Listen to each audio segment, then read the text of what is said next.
So we got some pretty interesting picks from the NFL draft. Most of them pretty expected, some really shocking here. First up, we have Caleb Williams, the USC quarterback, going to the Chicago Bears. This is pretty expected.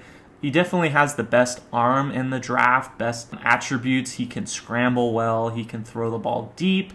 But I will say the second half of USC's season with him under center, I think is a little bit questionable. So I definitely think he will help fill in a role to get the Bears to a much better place, but I don't think they're immediately going to be a dominant team. Second, we have Jayden Daniels to the Commanders. I think that's a good pick for them. Could definitely see him being a franchise quarterback there, but I think the Commanders are going to need a long time to turn that around. And then you have Patriots at 3 getting Drake May. So you have 3 quarterbacks going in the top 3 picks. Again, I think May might be their new franchise guy, but I think if he is going to be effective there, they probably need about maybe 3 years to develop.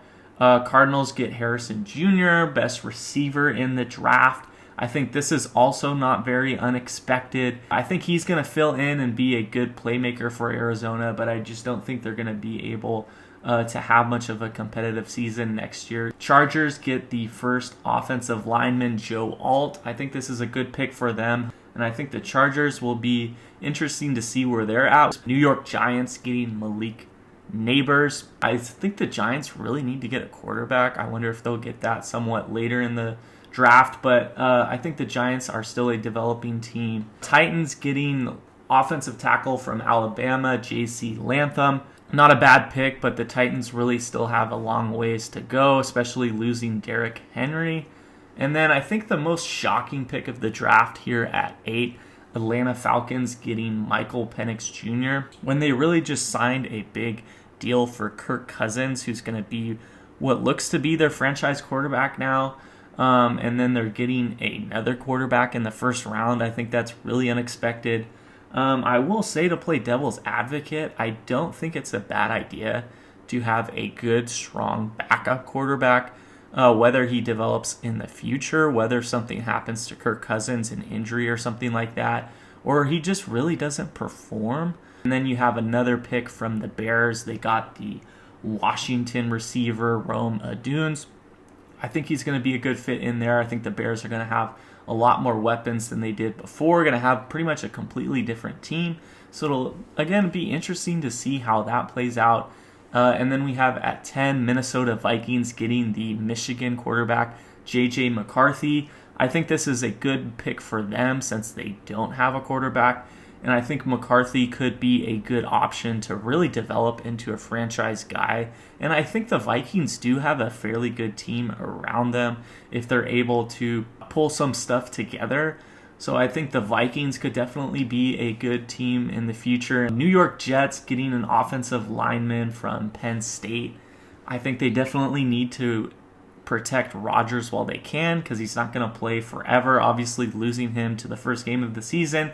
And I think the Jets have a really good team. They could be really good next year. And then you have Denver Broncos at 12 getting Bo Nix, the Oregon quarterback. A lot of quarterbacks going early here. I could see him filling in well for Denver.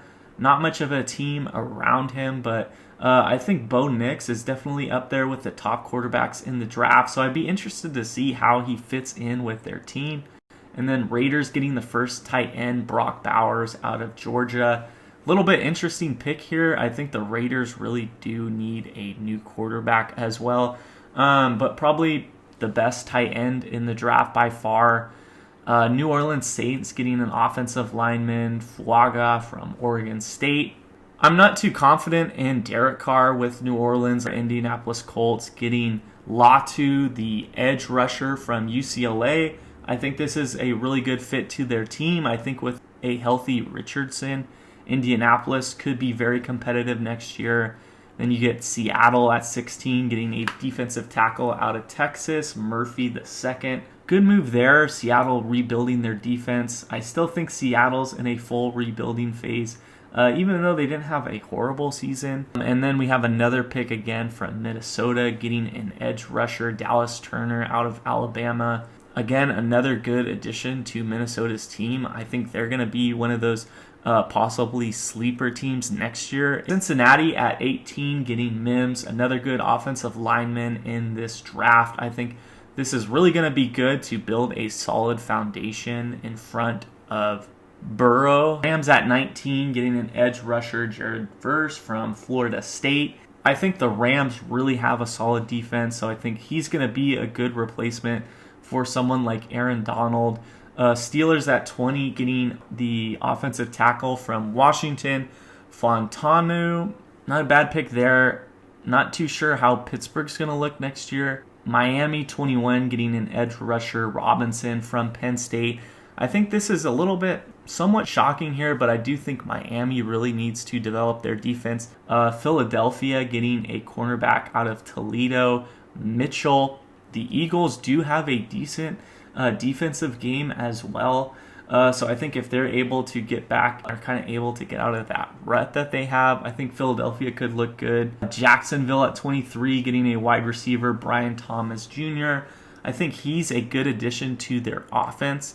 I think maybe this kind of hurts any chances of those preset rumors that Brandon Ayuk was going to go to Jacksonville.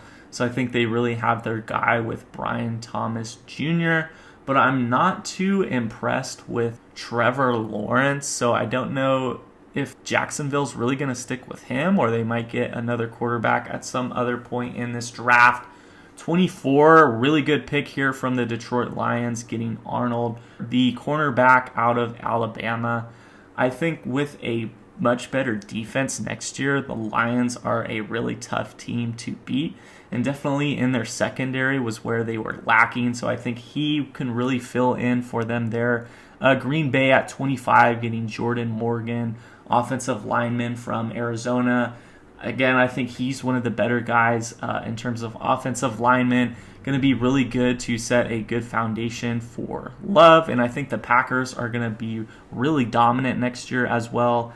Tampa Bay Buccaneers at 26 getting the center of Duke, Graham Barton. I think he's going to be a good fill-in there. I think the Buccaneers are just going to be maybe okay next year. 27, Arizona Cardinals have another pick getting the defensive end from Missouri, Darius Robinson. Again, I think the Cardinals are really just in a rebuilding phase, but maybe they'd probably need a few more years to turn it around. And then Chiefs, pretty interesting pick here, but it is pretty expected that they were going to get a receiver, getting Xavier Worthy, the wide receiver out of Texas, and he had the fastest 40 record of anyone at the Combine. I think he might have even broken or tied the all-time 40 record. So he's going to be a really electric receiver. I expect him to come in and fill in there because the Chiefs are still lacking with those receivers. So I think him and Mahomes are going to have a field day with a lot of deep passes. Cowboys at 29 getting the offensive tackle from Oklahoma, Gutton. I think this is a good pick. Cowboys have a good team. I just don't know if they're really able to come in clutch when they need to. And maybe you could consider Dallas getting another quarterback at some point. And then Baltimore, I'm a little bit surprised by this, but I think it fits in well with their team. Getting Nate Wiggins, the cornerback out of Clemson. And he's just, I think, the second cornerback or even secondary guy to get drafted here. And I really think this is surprising because the Ravens don't really have that much of room to fill in on defense. One of the best, if not the best, defensive teams in the league. So I'm a little bit surprised they maybe didn't go after a receiver. The next pick is also one of those more talked about picks in the draft that's a little bit shocking. San Francisco 49ers getting Ricky Pearshaw, the wide receiver out of Florida. And I think this is really surprising for a number of reasons. For one, the 49ers getting a wide receiver in their first pick, let alone being Ricky Pearsall, I think is really surprising because he easily could have gone in the second round. But I think the 49ers with, I believe, the 63rd pick in the second round, probably thought if they didn't get him here, they weren't going to get him at all. I've heard a few good things about this pick, but it's really been mostly negative about the 49ers decision here. And then you have even now some rumors that Deebo Samuel is going to get traded So this could easily be his replacement. Then for the last pick, we have the Carolina Panthers at 32, getting the wide receiver out of South Carolina, Xavier Legette. I think this is a good pick here, but Panthers really going to have a long ways to go, so don't know how much of a difference it's going to make. So feel free to let me know what you guys think, and I'll see you later.